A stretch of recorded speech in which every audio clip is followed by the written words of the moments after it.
Sabihin mo sa Diyos ang 3 panalangin na ito at tiyak na bawat araw sa bagong taon ay magkakaroon ka ng mga pagpapala mula sa Diyos.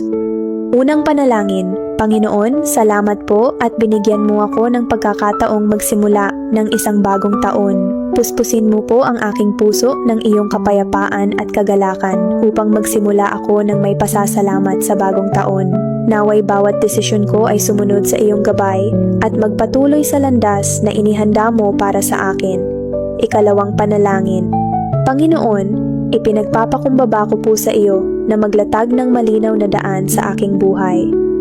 Gabayan mo po ako sa bawat hakbang, bigyan mo ako ng karunungan at lakas upang harapin ang mga hamon.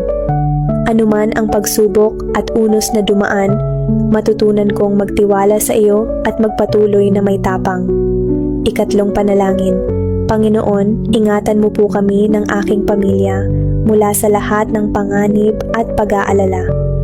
Naway, ang iyong proteksyon ay maging kalasag na mag-iingat sa amin. Paalalahanan mo po kami na ikaw ang aming matibay na kanlungan.